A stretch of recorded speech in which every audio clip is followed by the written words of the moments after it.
अस्सलाम वालेकुम, आदाब, गुड इवनिंग।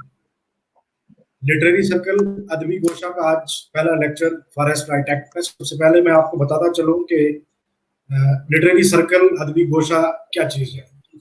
अदबी गोशा basically Maulana Azad national Urdu university के रिसर्च स्कॉलर्स और कुछ फैकल्टी मेंबर्स जो खिता पीर पंजाब से ताल्लुक रखते हैं, उन्होंने एक शुरुआत की कि किस तरीके से चीज़ों को अंडरस्टैंड किया जाए, एजुकेशन लोगों तक पहुंचाई जाए।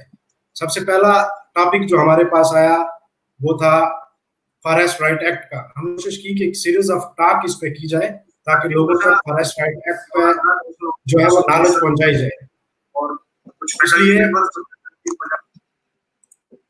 इसलिए हमने कोशिश की है कि फॉरेस्ट राइट एक्ट को अंडरस्टैंड करने की कोशिश की जाए, क्योंकि फॉरेस्ट राइट एक्ट 2006 में हिंदुस्तान की मुख्तलिफ रियासतों में लागू हो चुका था, लेकिन जम्मू कश्मीर में 2006 से लेकर अभी तक लागू नहीं हुआ था। लेकिन 2021 में सरकार ने इसको लागू करने की कोशिश की।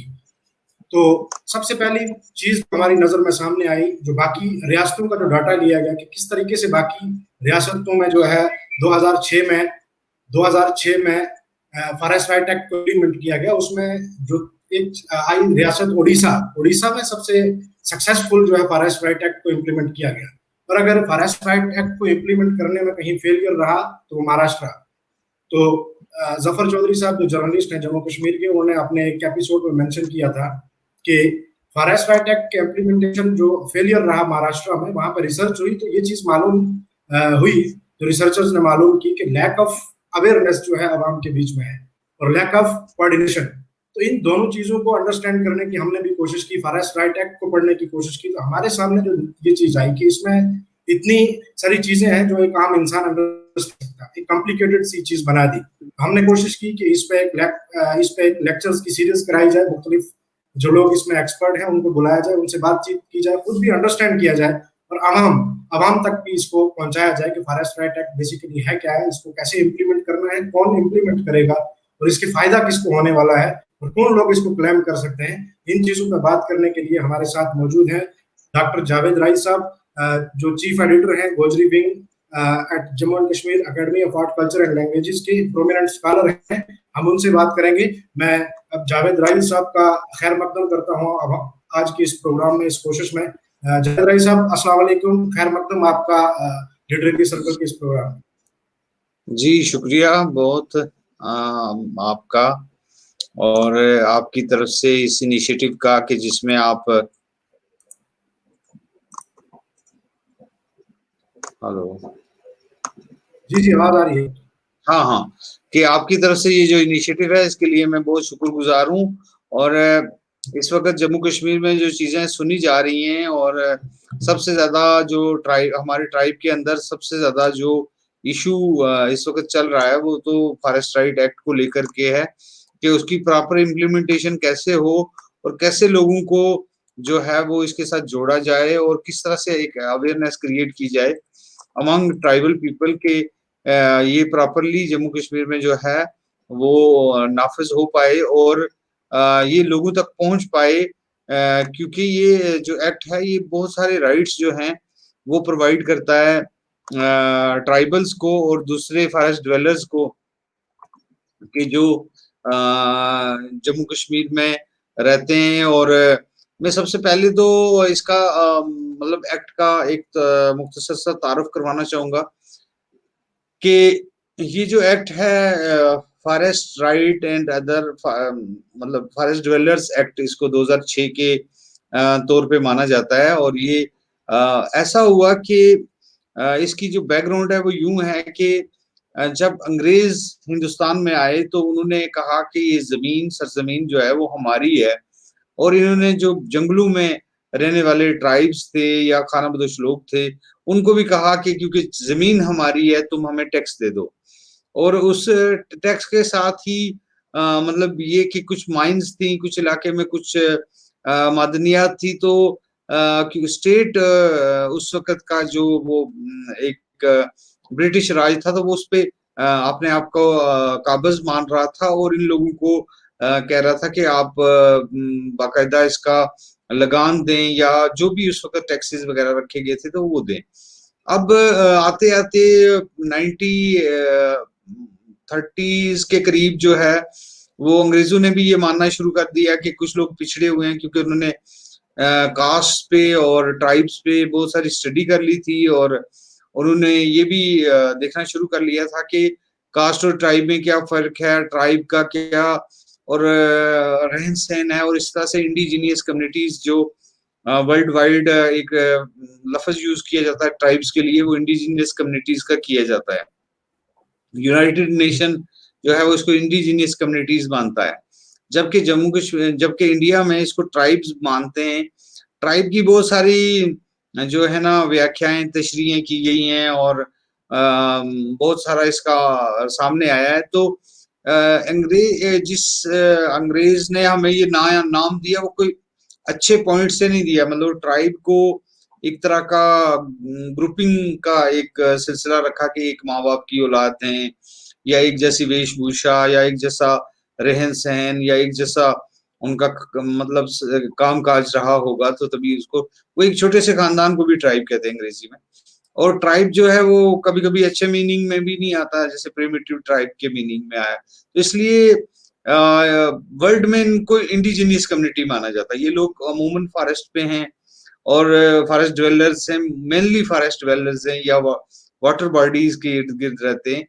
तो इस तरह से, या फिर चलते फिरते जैसे बाजीगर हो गए या दूसरे लोग हो गए, तो इस तरह का सिलसिला जो है वो इसके साथ है। अब इन लोगों को फिर 1952 में जो है वो शेड्यूल ट्राइब की एक लिस्ट बनी, उसमें कॉन्स्टिट्यूशन ऑफ इंडिया में इनको तस्लीम किया गया एक शेड्यूल ट्राइब। वैसे तो इंडिजीनियस ट्राइब्स में आपको मैं बताऊं कि क्रिमिनल ट्राइब की एक लिस्ट थी, जिसको बाद में जो है वो नॉन नोटिफाइड ट्राइब कहा गया, वो भी हैं। लेकिन हिंदुस्तान जिनको ट्राइब मानता है, इंडिया जिनको ट्राइब मानता है, वो लोग हैं जो लिस्ट में शामिल हैं। और ये कोई 10 करोड़ के करीब आबादी है हिंदुस्तान के अंदर, 10.5 करोड़ की, जो 2011 की सेंसस में उन्होंने बोला है, जो कॉन्स्टिट्यूट करती है around 8.5% of the population of India. और जहां तक जे का ताल्लुक है, तो ये कॉन्स्टिट्यूट करते हैं 2011 की सेंसस में, इन्होंने बोला कि अराउंड 12% कॉन्स्टिट्यूट करते हैं। तो इसमें से क्योंकि कुछ लोग जो हैं लद्दाख के अलग होने से लद्दाख के साथ चले गए, तो अभी भी इस वक्त भी सरकारी आदादोशुमार में अगरचे वो 11% के इर्द गिर्द बोल रहे हैं, जबकि ट्राइब खुद कहते हैं कि उनकी प्रॉपर सेंसस नहीं हुई है, और उनको प्रॉपरली गिना नहीं गया है, क्योंकि सेंसस जिस टाइम पे हो रही है उस टाइम पे ये लोग ऊपर हैं, और पहाड़ों की तरफ जो है वो होते हैं। तो इस तरह से इनकी प्रॉपर सेंसस नहीं हुई है। तो खुद अगर आप इन लोगों को पूछें कि भाई आपकी क्या तादाद रही होगी, तो ये around 20% of the total population of J बताते आए हैं कि भाई हम अराउंड 20% है, या अराउंड 20% के आसपास है। अब जो ट्राइबल स्टेटस है जम्मू कश्मीर में, वो शुरू हुआ 1989 में, जब लद्दाख के 8 ट्राइब्स को, जिसमें बोड, बेदा, गारा, मोन, चंगपा, बल्ती, दर्द, शीन वगैरह को एसटी का स्टेटस दिया गया। तो ये लोग मेनली लद्दाख में थे, और शीना जो है वो दर्द गुरेज में थे, लेकिन उसकी नोटिफिकेशन में लिखा कि tribes of Jammu and Kashmir. फिर इसके अंदर जो है वो 4 और ट्राइब 1991 में शामिल किए गए, इसमें गुज्जर, बकरवाल और गद्दी सिपी ट्राइब जो हैं शामिल किए। इस तरह ये कुल 12 ट्राइब बनते थे। तो 91 के आते आते जम्मू कश्मीर में 12 के करीब कबीले जो थे वो आबाद थे, और उनका अलग अलग अपना अपना कल्चर था। तो ऐसे में क्या हुआ कि जो राइट्स थे, जैसे कि जो हिंदुस्तान के अंदर पूरे पूरे पूरे खित्ते के अंदर, दूसरी रियासतों के अंदर, तो वैसे क्योंकि यहाँ पे हमारी स्पेशल स्टेटस था, तो डायरेक्टली लागू नहीं होते थे, तो कुछ चीजें लागू हो गई और कुछ चीजें रह गई। तो ये जो फॉरेस्ट राइट एक्ट था, ये 5 अगस्त 2019 को इन्होंने जम्मू कश्मीर में एक्सटेंड किया, और इसके साथ फॉरेस्ट कंजर्वेशन एक्ट भी एक्सटेंड किया 1980। फिर इसके साथ SC/ST ट्रस्टीज एक्ट भी एक्सटेंड किया 1989, और इसके साथ साथ डिलिमिटेशन और दूसरे जो मतलब जैसे हिमाचल के ट्राइब को जो हैं वो सारे राइट्स जो हैं इंडिया के ट्राइब्स वाले जम्मू कश्मीर में भी आ गए। तो इसके साथ में इम्पोर्टेंट एक एक्ट आया जिसका नाम है फॉरेस्ट राइट एक्ट 2006। अब फॉरेस्ट राइट एक्ट बनाने की जरूरत क्यों पड़ी हिंदुस्तान को कि हुआ ये कि कुछ लोग जो इन्वायरमेंटलिस्ट हैं वो चले गए कोर्ट में, सुप्रीम कोर्ट तक वो पहुंच गए और उन्होंने कहा कि ये जो फॉरेस्ट के अंदर कम्युनिटीज बैठी हुई हैं इनको निकाला जाए क्योंकि इन्वायरमेंट को खतरा है, ओजोन लेयर को खतरा है, वगैरह वगैरह बहुत सारी प्ली लेके चले गए। तो सुप्रीम कोर्ट ने कहा हाँ ठीक है निकालो, क्योंकि फॉरेस्ट तो बचाने तो सरकार के ऊपर, दिल्ली सरकार के ऊपर बड़ी जिम्मेदारी आ गई कि आखिर इतने लोगों को कैसे निकालेंगे वहां से। तो उन्होंने एक एक्ट लाया जिसको कहते हैं फॉरेस्ट राइट एक्ट, जिसको आप पॉपुलरली फॉरेस्ट राइट एक्ट है, जंगल की जमीन के बारे में जो एक्ट है। तो इन्होंने इन लोगों को बसाने के लिए या इनको लीगल राइट देने के लिए या वो जो डिस्क्रिमिनेशन अंग्रेज ने की थी उसको खत्म करने के लिए ये राइट जो है वो एक्सटेंड किया गया और पार्लियामेंट ने इसको पास किया और इसको लागू कर दिया गया एक्सेप्ट जम्मू एंड कश्मीर। अब ये एक्ट देता क्या है, मतलब इस एक्ट की में क्या ऐसी चीजें हैं जो कि जो मिलने से इन लोगों को राहत मिली। इसमें सबसे पहले जो है ओनरशिप राइट देता है ये ना जमीन के ऊपर जिसपे वो लोग बैठे हुए हैं। अब इसमें 3 इंपॉर्टेंट मतलब एस्पेक्ट्स हैं इसके।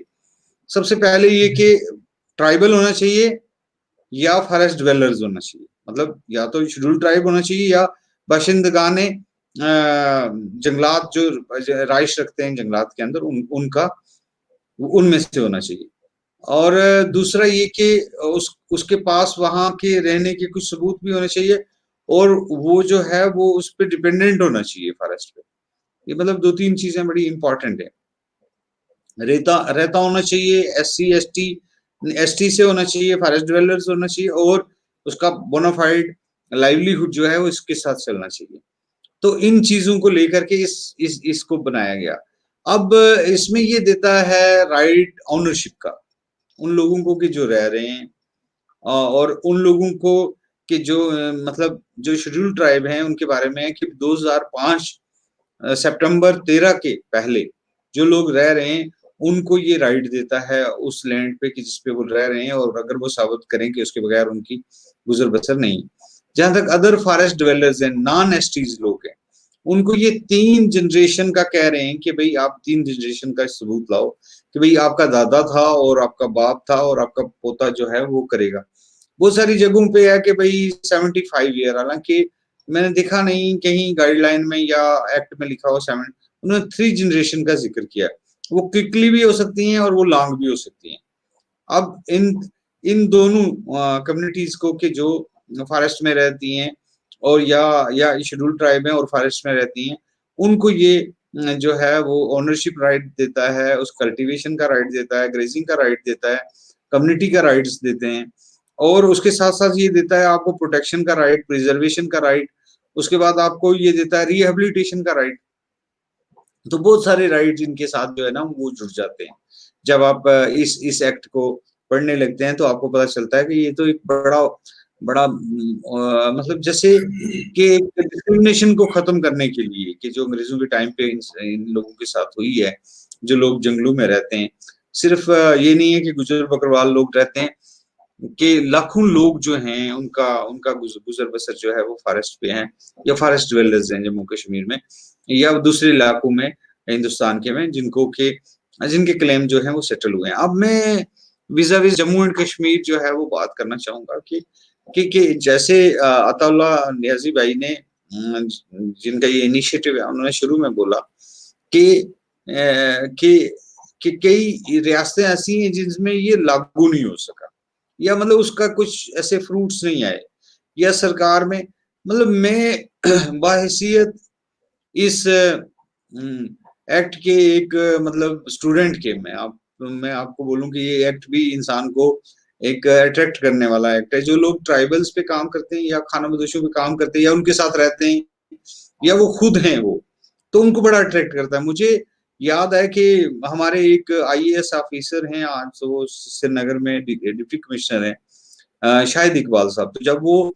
वो बेसिकली आईएएफएस करके आए थे और उनको ये आईएएस का एग्जाम के लिए जाना था, वाइवा के लिए। तो ये मुझे फ़ोन करके आए कि कुछ हो सकता है मुझे वहाँ पे गुज्जरों के बारे में पूछें, गोजरी लैंग्वेज के बारे में पूछे वाइवा में, तो मैं आपके साथ एक सिटिंग करना चाहता हूँ। तो मैंने कहा वेलकम। तो ये मेरे पास ऑफ़िस में आ गए।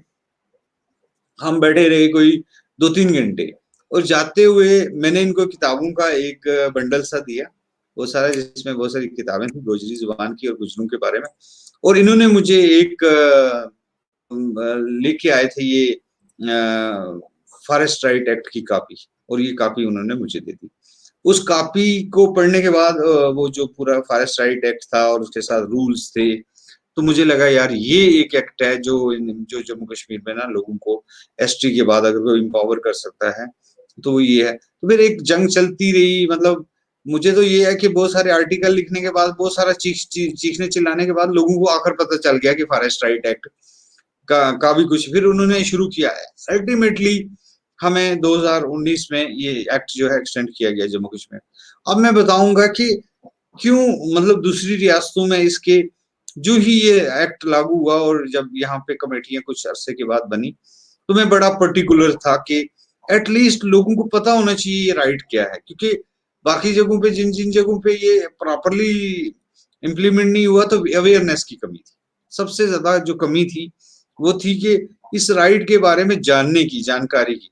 अब जिस आदमी को भी इस राइट के साथ डील करना, पहले उसको ट्रेनिंग करनी है, मतलब गवर्नमेंट भी ट्रेनिंग करवा रही है। और जे सरकार ने परसों बोला है कि हमने 66,000 लोगों को ट्रेंड किया है, जो कि अपने अपने में इतने कम मुद्दत में एक रिकॉर्ड है। आपने आपने ऑफिशियल्स को जरूर ट्रेंड कर दिया है, लेकिन जो लोग इससे फायदा उठाएंगे उनका ट्रेंड होना सबसे बड़ी बात है। देखें, आपका आपका जो ग्राम सभा है या दूसरे जो आपने कमेटियां बनाई हैं, तो मैं उन पे आता हूँ।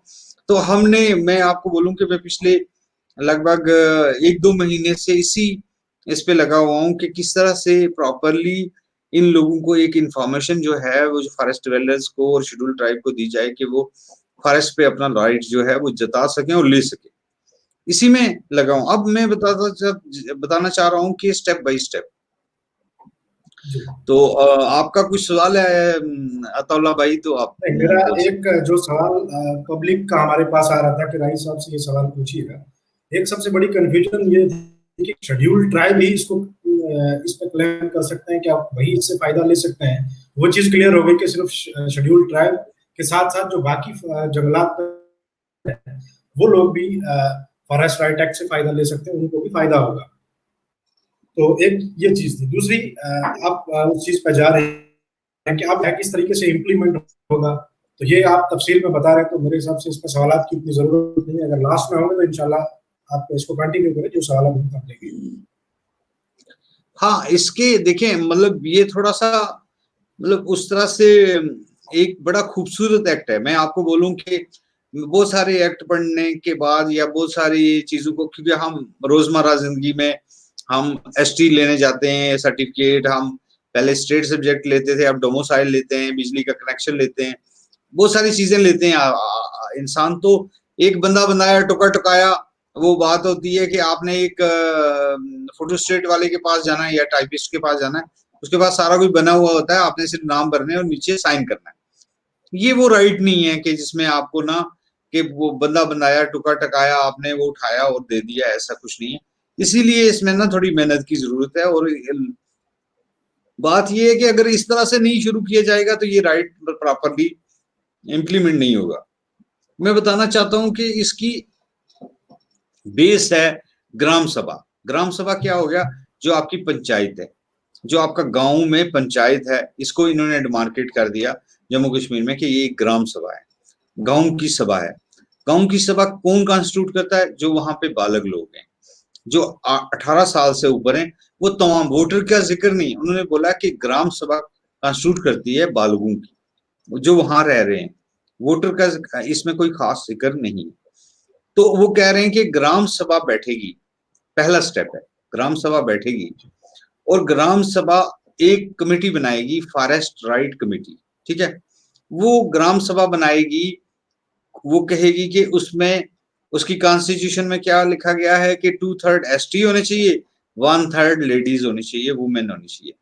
वो क्या है कि अगर 10 से 15 की कमेटी अगर 15 की बनती है तो 10 जो है वो एसटी होंगे और तमाम में 15 में 5 औरतें होंगी, ठीक है।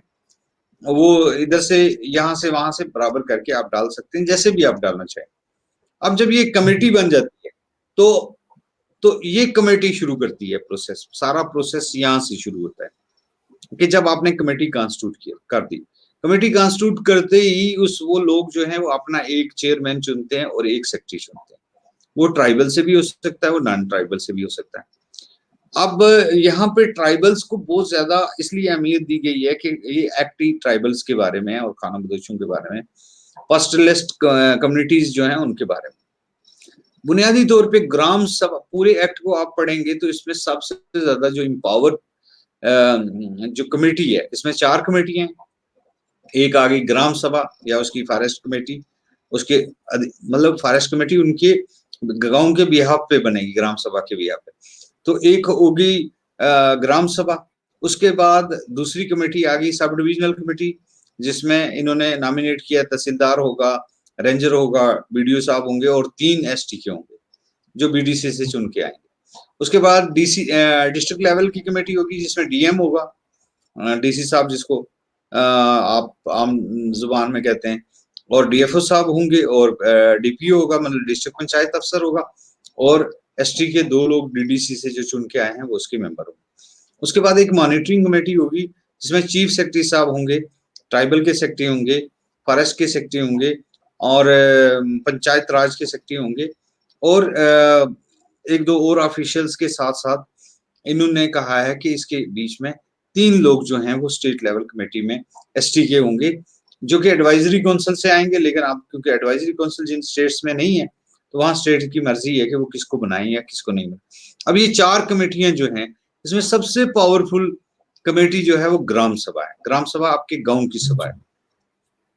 उस गांव की सभा ने क्या करना है जी, उसी गांव की सभा के सामने आपने सारा कुछ रखना है। अब हम क्लेमेंट हैं, आप क्लेमेंट हैं या क्या क्लेमेंट हैं, तो उसके लिए सबसे पहले उनको ये जानना जरूरी है ग्राम सभा की उस कमेटी को कि फॉरेस्ट राइट लेने वाला फॉरेस्ट में रहता होना चाहिए। अब फॉरेस्ट को कैसे डिफाइन किया गया है, मतलब सुप्रीम कोर्ट में लोग चले गए कि फॉरेस्ट को डिफाइन करें, उसने कहा जो डिक्शनरी का मीनिंग है वही फॉरेस्ट का मीनिंग है, मतलब जहां बहुत सारे दरख्त हों या वो जेरे कब्जा जंगलात महकमे के हो। हालांकि अब अगर आप अध्ययन करेंगे, अगर आप उसको देखेंगे फॉरेस्ट राइट एक्ट को, तो उसमें फॉरेस्ट लैंड का जिक्र है, फॉरेस्ट डिपार्टमेंट की लैंड का जिक्र नहीं है, फॉरेस्ट लैंड का जिक्र है कि जहां जंगलात हों वो। अच्छा, जंगलात किसी जमीन को लिखा हुआ है वहां जंगल नहीं भी है तो उसको भी माना जाएगा क्योंकि वो फॉरेस्ट की लैंड है और उसमें छोटा मोटा कुछ जड़ी बूटी या कुछ या दरख्त हैं या नहीं है। लेकिन एक तो जंगलात का एरिया, एक जंगलात जैसा एरिया जो कि सुप्रीम कोर्ट ने उसमें तय किया। अब वो आदमी जो है वो ऐसे किसी एरिया में रहना चाहिए जो कि जंगलात हो या जंगलात का इलाका, जंगलात जैसा हो या जंगलात का इलाका, उसमें रहता होना चाहिए। पहली इसकी ये है शर्त। दूसरा, अगर शेड्यूल ट्राइब होगा तो 2005 से पहले जैसे मैंने बताया, और अगर अदर फॉरेस्ट डिवेलर्स है, नॉन एसटी है और फॉरेस्ट में रह रहा है तो 75 साल से का बताया लोग बताते हैं, लेकिन 3 जनरेशन से वो रहना चाहिए वहां पे और उसके पास सबूत होने। अब सबूत कौन से होने चाहिए, एसटी के पास 2005 से पहले या फॉरेस्ट डिवेलर्स के पास 3 नस्लों के। उसमें मेनली इन्होंने बोला है कि 3-4 तरह के सबूत इन्होंने बोले हैं कि अगर आप ला सकें। कागजी सबूतों में उन्होंने बोला है कि आप जो है वो ला सकते हैं फॉरेस्ट का कोई सबूत, जो फॉरेस्ट की जमीन पे आप बैठे हुए हैं, उन्होंने आपको बेदखल किया, उन्होंने आपको अलॉट किया कुछ, या आपको कोई माटो है आपके पास जो परमिट होता है और फॉरेस्ट लॉ भी करता है कि आप फॉरेस्ट में ग्रेजिंग करें वगैरह, उसका टैक्स दे दे सरकार, ऐसा कोई कागज हो 2005 का ट्राइबल के पास और नॉन ट्राइबल के पास 3 नस्लों से दादे के टाइम का कोई चीज होनी चाहिए। दूसरा ये कहते हैं कि महकमा माल ने बहुत सारे कागज बनाए हुए होते हैं। बंदोबस्त 1961 में हुआ है, तो बंदोबस्त का कोई कागज सेटलमेंट जिसको कहते हैं, उसमें कुछ लिखा हुआ है, सारी कहानियां उसमें लिखी है। आपका जो है मिसल हकीयत उसमें लिखा हुआ होता है।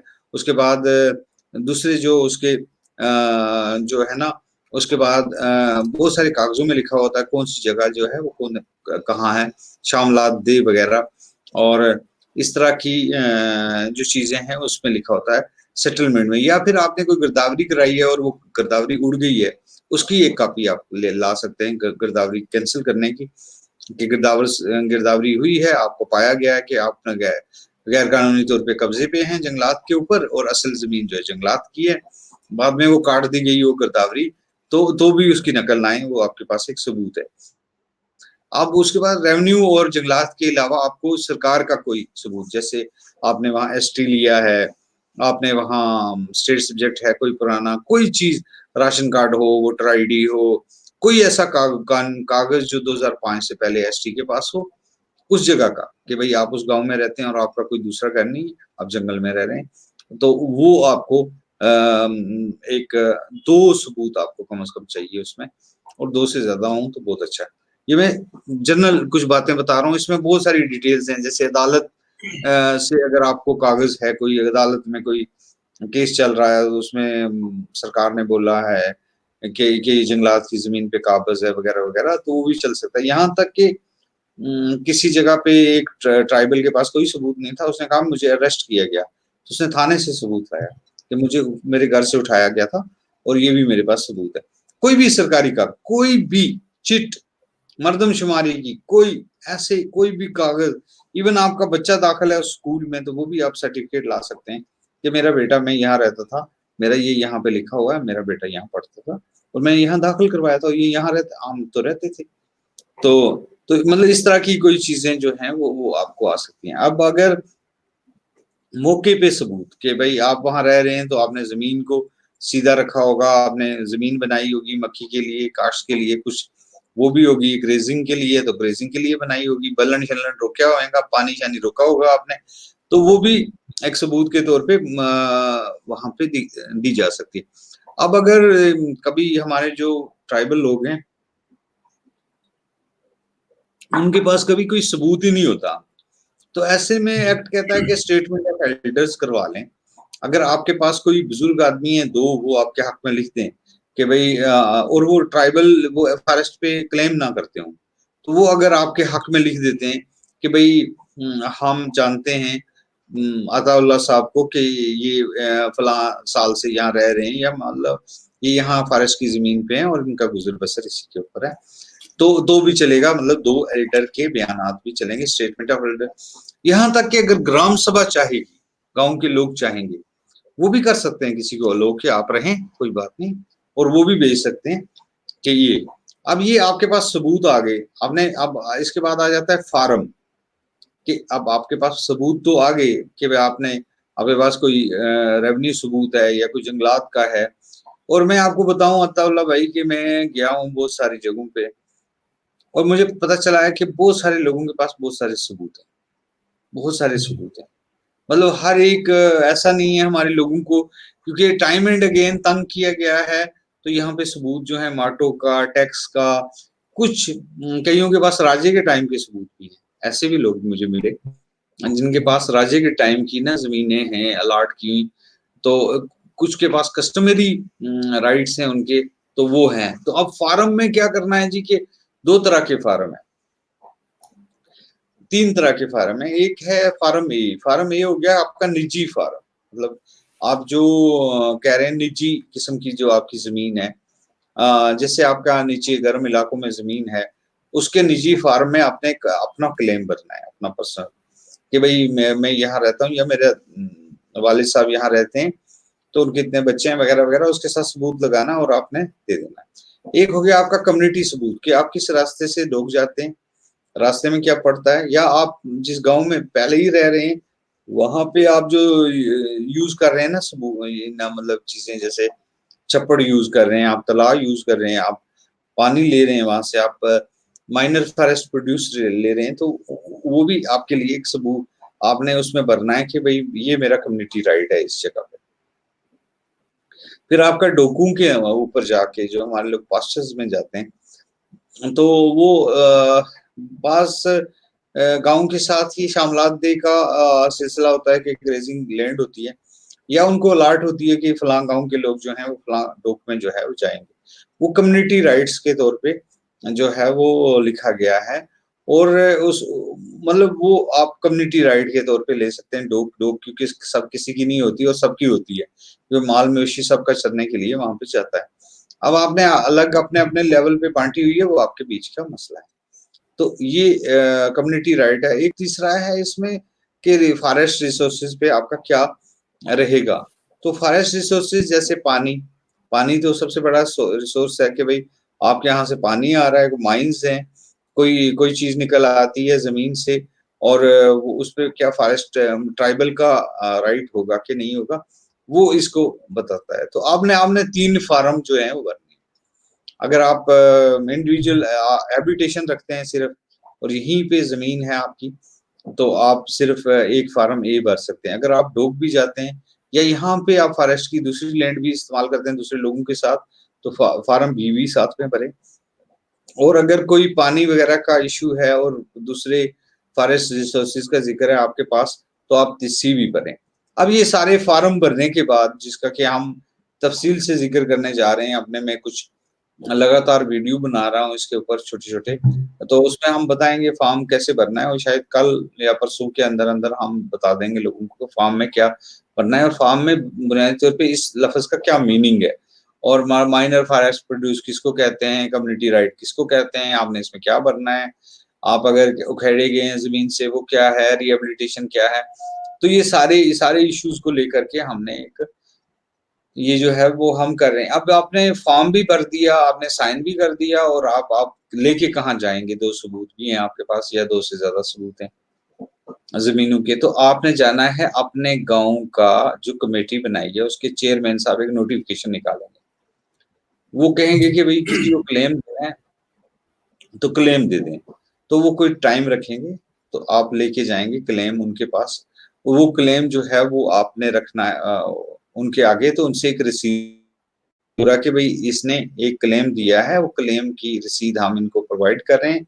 इसमें इसने ये कागज़ हमें दे दिए हैं। तो आपने क्लेम दे दिया, आपका अपनी कमेटी को रसीद ले ली, और आप आ गए घर में। अब ये है कि ये कमेटी बहुत सारे लोगों का क्लेम लेगी, उसके बाद ये इन्फॉर्म करेगी अगली कमेटी को, गवर्नमेंट को, मतलब जो जो कि सब डिविजनल कमेटी है, उसके चेयरमैन को, कि हम फलाँ डेट को गाँव में जो क्लेम लोगों ने दिए हैं, उनकी हमने पड़ताल कर ली है, उसके साथ सारे कागज़ लगे हुए हैं। हम मौके पे जा रहे हैं निशानदेही करने के लिए।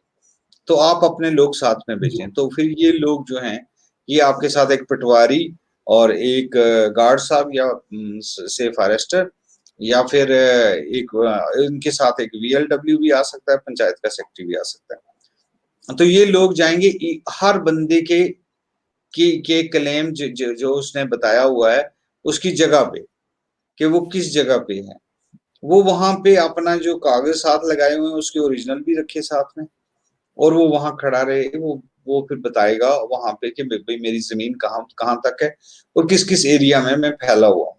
तो वो साथ में देखती जाएगी और साथ में कागज़ भी देखती जाएँगी, अगर कहीं सैटिस्फैक्शन नहीं होगी, तो वो बता देंगे। इसी तरह अगर इसमें कमेटी का कोई बंदा होगा जिसका क्लेम होगा, तो वो उसको अपने वाले क्लेम में वो बाहर रहेगा कमेटी से, उसको कहेगा आप खुद देख लो। अब ये कमेटी जो है जगह-जगह जाके क्लेम देख लेगी और अपनी सैटिस्फैक्शन कर लेगी। अगर से एक हम मिसाल लेते हैं कि भाई पटवारी साहब नहीं आए, गार्ड साहब नहीं आए, लेकिन कमेटी जाएगी उस दिन को। जो दिन तय होगा उस दिन जाएगी और आप वहाँ मौजूद होने चाहिए। तो अगर 2 दफ़ा ये लोग नहीं आए और इन्होंने कोई एतराज़ नहीं किया, तो इसको मान लिया जाएगा कि आप सही हैं, ग्राम सभा सही है। तो जब ये इकट्ठे हो जाएँगे प्रपोज़ल, सब इन्होंने देख लिया, निशानदेही कर ली, सब एतराज़ात कोई आया उसको सुन लिया। उसके बाद ये एक दिन फिर ग्राम सभा लगेगी, उसमें लोग इकट्ठे होंगे, तो ये लोग बताएँगे कि भई ऐसे-ऐसे क्लेम आया है मिस्टर ए का, बी का, सी का, जो भी वहाँ गाँव के क्लेम आएँगे वो उनको बताएँगे, और वो ग्राम सभा उसको पास करेगी और उसका बाकायदा रिकॉर्ड रखा जाएगा। उसमें से क्या है कि आपने अपने पास रिकॉर्ड रखना है, जो आपकी यहाँ कमेटी होगी वो अपने पास रिकॉर्ड रखेगी, और एक रिकॉर्ड जो है आगे भेज देगी, अगली कमेटी को। तो अगली कमेटी के पास जब ये चीज़ चली जाएगी, तो इसका मतलब है कि गाँव ने आपका जो है क्लेम मान लिया है। ग्राम सभा ने, जो सबसे पावरफुल है इस सारे सारे फॉरेस्ट राइट में, अगर वो मान लेगी, क्योंकि गाँव के लोगों को पता है किसकी ज़मीन कहाँ है, कौन कहाँ से आता है, कौन बोल रहा है छप्पड़ मेरा है, क्योंकि अफसर को तो नहीं पता, गांव के लोगों, इसलिए गांव के लोगों को रखा है, गांव के लोगों को पता है। तो गांव के लोगों ने ही आपका क्लेम पास करना है। फॉरेस्ट राइट कमेटी ने उनके सामने एक ये क्लेम रखना है, उन्होंने सिर्फ कागज मेंटेन करने हैं, आपकी निशानदेही करवानी है, आपके क्या कहते हैं, आपको रसीद देनी है, और फिर जो अगली कमेटियां इनके साथ कॉरेस्पॉन्डेंस करेगी, क्योंकि इनको संदेशा भेजेंगी कि फलां बंदे का क्लेम जो है उसमें ये कमी है, ये पूरी करके भेजो, वो पूरी करके भेजेंगे, या फिर आपको बोलेंगे कि इस बंदे को भेजो, हम सुनना चाहते हैं। तो ये है, अगर आपका मान लो क्लेम यहाँ से भी पास हो गया तो सब डिविजनल कमेटी में चला गया, सब डिविजनल कमेटी को रिजेक्ट करने का इख्तियार नहीं है, और उन्होंने सिर्फ वापस भेजना है कि भाई ये चीज है या ये चीज नहीं है, या आगे रिकमेंड करना है कि भाई ये चीज नहीं है और ये हमने बोला था इनको देने के लिए, इन्होंने नहीं दी, लिहाजा क्लेम रिजेक्ट किया जाए। जो भी कहीं भी किसी भी लेवल पे कोई भी अगर किसी को एतराज है, मतलब पटवारी को एतराज है वो लिख के देगा, ग्राम सभा को एतराज है वो लिख के देंगे, मतलब ये कमेटी लिख के देगी कि भाई हमें आपसे ये एतराज है, तो उसको बंदे को टाइम देगी कि वो अपना एतराज जो है वो खत्म करे, या और कोई भी कमेटी किसी भी बंदे को इंसिस्ट नहीं कर सकती कि तू ये वाला जो है ना कागज तो ये तो ले ही के आ, मतलब उसमें बोला कोई दो सबूत लेके आ।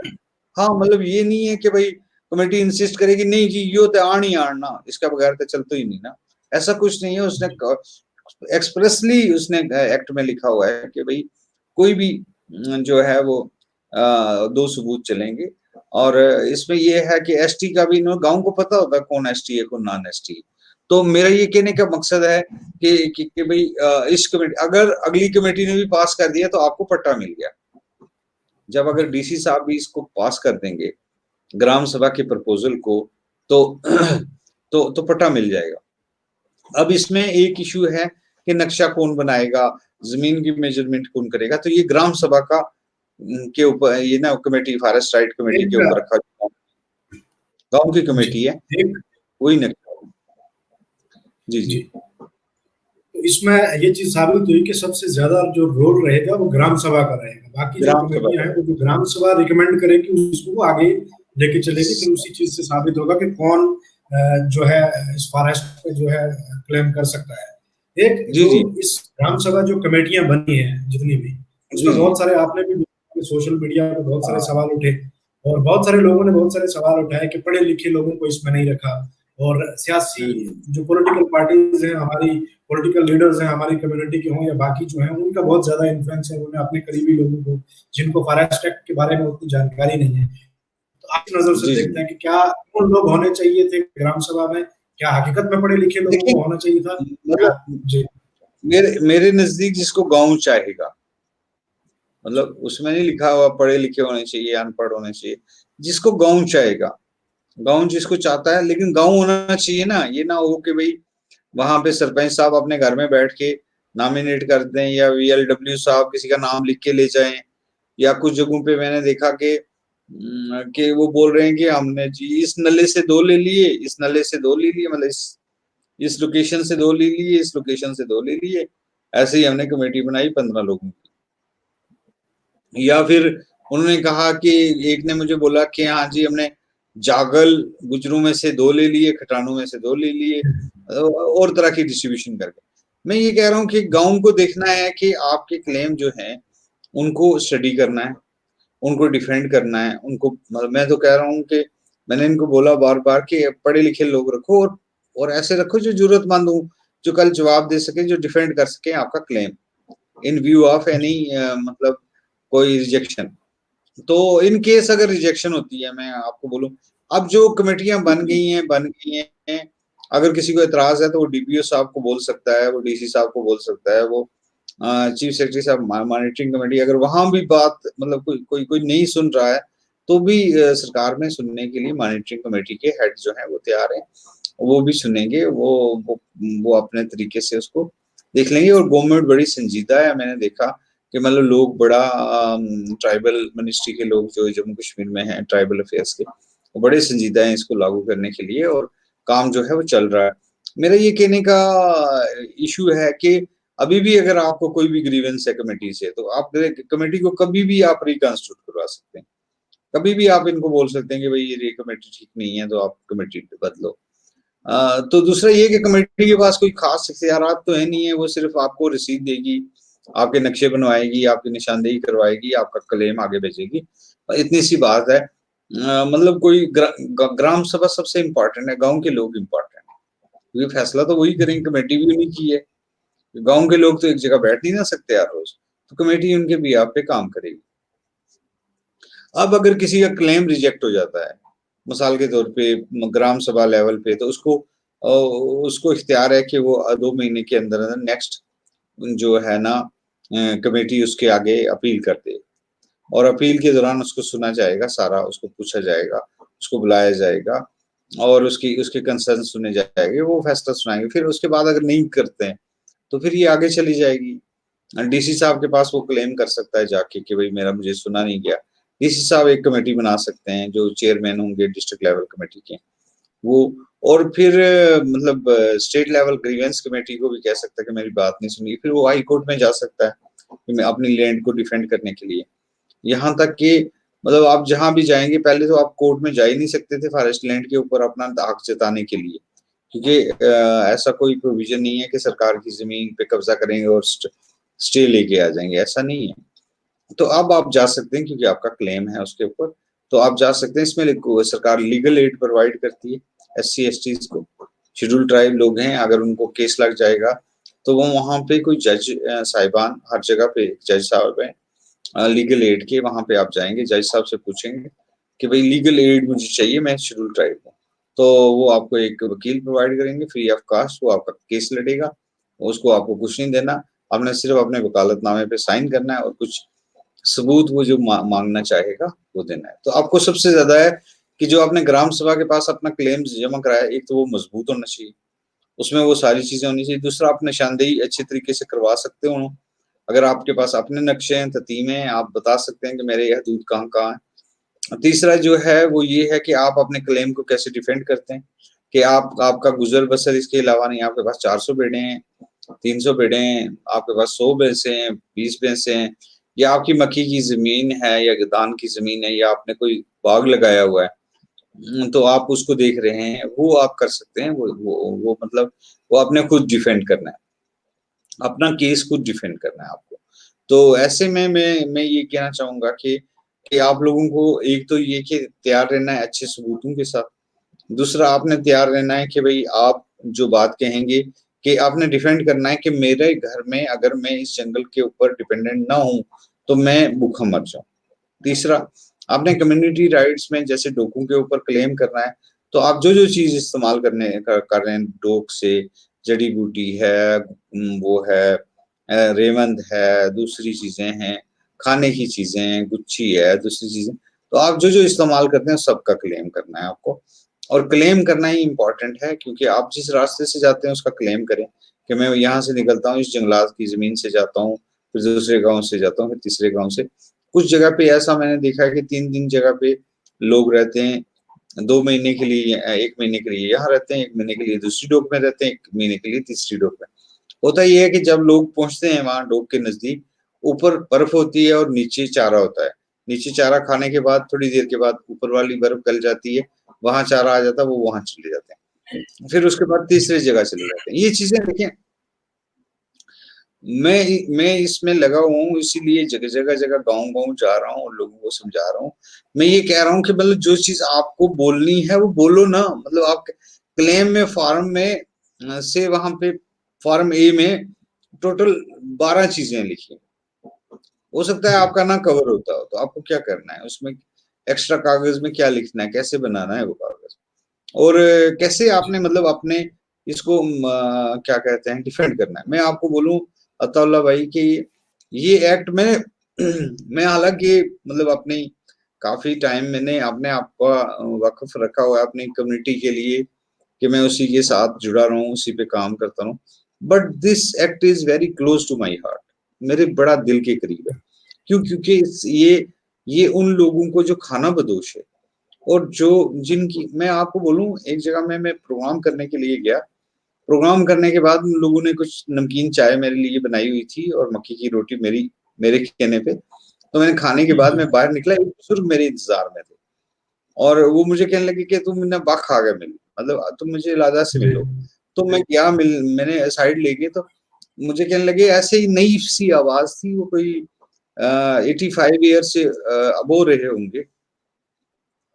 तो उन्होंने मुझे कहा कि मतलब कि मैंने आज तुम्हें सुना इस पूरे प्रोग्राम के अंदर, और जो तुमने बातें की, और तो मुझे, मैं सिर्फ तुम्हें ये बताना चाहता था कि मैं पूरी जिंदगी, जब से मैं बालग हुआ हूँ, मैं ये सोच रहा था कि कोई बंदा आके मुझे ये कहेगा, जिस जमीन पे मैं रहता हूँ, जिस जमीन को मैं इस्तेमाल करता हूँ, जिस डोग में जाता हूँ, वो मेरी है। कहता है, मैंने जी। पहली बार तुम्हारे मुंह से सुना, तुझे बहुत मुबारक, उसने गले से लगाया मुझे।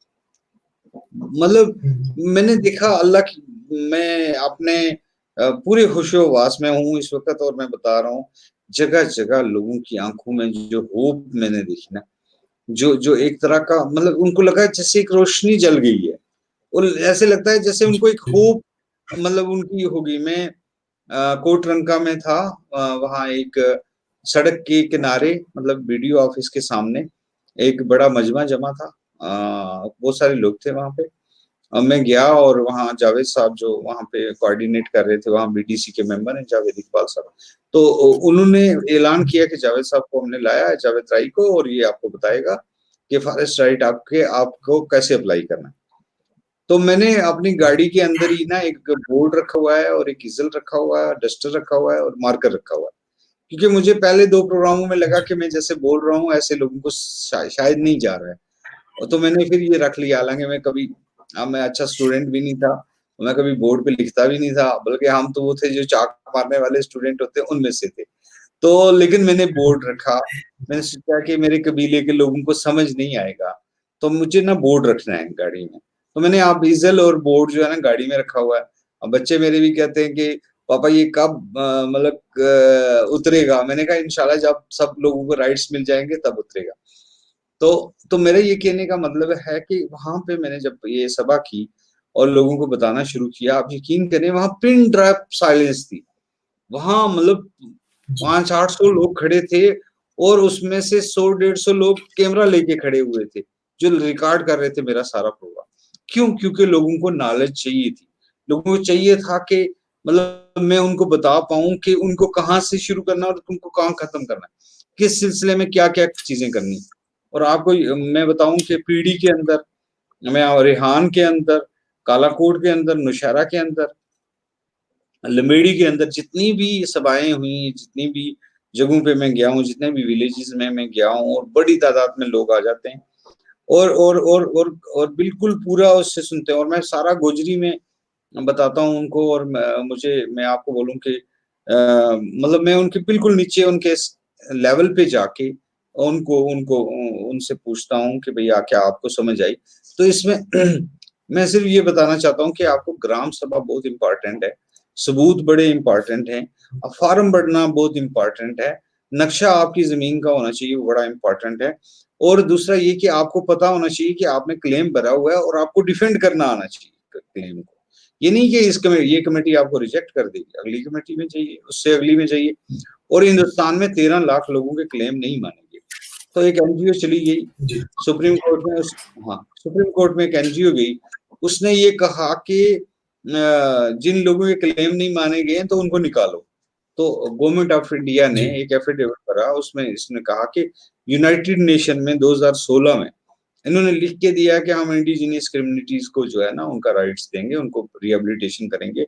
और मैं आपको बोलूं कि इसके अंदर इतना ज्यादा विस्तार है, इतना ज्यादा वसी है ये एक्ट के, इसने अगर आपको वहां से ट्राइबल को निकालना है तो आपको अल्टरनेट जमीन देनी है, राइट टू रिहेबिलिटेशन भी है, राइट टू प्रोटेक्शन भी है, राइट टू प्रिजर्वेशन भी है, आपको ये वाइल्ड लाइफ पे भी राइट देता है जमीन के अंदर जाने का, आपको प्रोटेक्टेड राइट फॉरेस्ट में जाने का भी देता है, आप डीम्ड फॉरेस्ट आप यूज कर सकते हैं।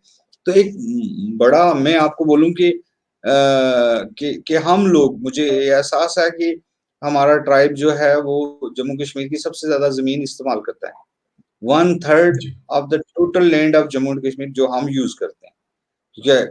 वहाँ पुंछ से शुरू करेंगे और गुरेज तक जाएँगे, गुरेज से शुरू करेंगे और तलेल से होते हुए और करगिल तक पहुँच जाएँगे। तो हम ये इस्तेमाल करते हैं ज़मीनों को, और जब अमेज़न में आग लगी, तो उन्होंने बताया कि भाई आपके तो इंडिजिनियस कम्युनिटी अंदर रहती नहीं, तो ये तो साफ करेंगी वहां से जाके कि भाई आपका इंसानी जो हैबिटेशन है, जो इंडिजिनियस कम्युनिटी, वो थोड़ा सा जंगल को रख रखाव करती है, जिससे कि आग से बचता है जंगल। तो ये बहुत सारी चीजें हैं। अब आपके कुछ सवाल होंगे तो मैं ले लूंगा। जी, सबसे एक चीज थी, आपने बहुत तफसील से एक्सप्लेन किया है। तो एक चीज ये सामने आई कि 4 कमेटी बनेगी, एक ग्राम सभा होगी जो सबसे इम्पोर्टेंट रहेगी, उसके बाद जो डिविजनल कमेटी बनेगी, फिर डिस्ट्रिक्ट की कमेटी होगी, एक स्टेट की कमेटी होगी। तो जी दूसरी इम्पोर्टेंट चीज जो सवाल की ये आई है कि आपको डरने की जरूरत है, क्योंकि लोगों के बीच में बहुत सारे सवाल थे कि अगर नहीं होगा तो क्या होगा, किस तरीके से। अभी तो इम्प्लीमेंट भी नहीं हुआ, अभी इसका चलो प्रोसीजर शुरू हुआ है, आप उसमें तफसील से और भी बात करेंगे। तो लोगों तक अभी यही मैसेज जाना चाहिए कि आपको अपने जो डॉक्यूमेंट्स हैं, एविडेंस हैं, सबूत हैं, उन पे काम करना है, आप वो रखिए, इसमें डरने की जरूरत नहीं है। अगर हाँ, बिल्कुल। जी, जो आप क्लेम करते हैं बाद में उसको आपको डिफेंड करना आना चाहिए। और एक डिफेंड, सवाल जो बहुत सारे, जी, जी, जी, हाँ, ऐसा है कि जिन लोगों को मतलब 13 लाख लोगों की क्लेम नहीं मानेगी, लेकिन उनको निकाला जी, नहीं गया, आपको डिफेंड करना आना चाहिए। आपको बोलना चाहिए कि करता है कि माल मवेशी के साथ जुड़ा हुआ है, भेड़ बकरी के साथ जुड़ा हुआ है, मुजर जो है बकरवाली पेशा से वाबस्ता है, और मुजर यहाँ से चलता है और इस रास्ते से होके इस रास्ते से जाते हुए वहां पहुंचता है। और मैं आपको बोलूं कि बहुत सारे लोगों को forest right in absence of forest right in J&K, उनको यहाँ से निकलना पड़ा, बहुत सारे लोगों को। जी, और फिर वो मजदूरी करते हैं। कुछ लोग जो हैं वो भीख मांगने पे मजबूर हो गए हैं, जबकि वो अपना पेशा कर सकते थे। तो मेरा जी, मेरा ये मानना है कि बहुत सारे सवाल हैं। मैं आपको बोलूं कि सुबह से शाम तक बहुत सारे लोग, दुनिया एक सवाल करती है। किसी का कोई है, किसी के मान लो थोड़ा सा उनकी अपनी जमीन भी है, मालकी भी है, और वो फॉरेस्ट पे भी हैं, क्योंकि लोगों को जब फॉरेस्ट से निकाला जाने लगा, उन्होंने एक-एक कनाल मालकी भी लेके रखी कि हो सकता है किसी दिन निकालेंगे और जाएँगे कहाँ? तो मैंने उनको बोला कि आपको डिफेंड करना आना चाहिए कि आपका इस ज़मीन के बगैर गुज़ारा नहीं है। आप उसके बगैर मैंने इनको ये भी बताया कि आपको ज़मीनें बेचनी नहीं है, और अगर आप बेचेंगे तो आप इसमें दोषी होंगे, आपके ऊपर मतलब मुकदमा चलाया जा सकेगा। और आप ये जो आपका ये एक ही दफ़ा राइट मिलेगा। मैंने इनको बोला कि ज़िंदगी में सिर्फ़ एक ही बार आपको ये ज़मीनें मिलेंगी। ये नहीं है कि भई आज आपने क्लेम मारा और ज़मीन मिल गई और कल कहेंगे आपको मुझे और मिल जाएगी। नहीं, ऐसी बात नहीं। गाँव को पता है आप क्या हैं।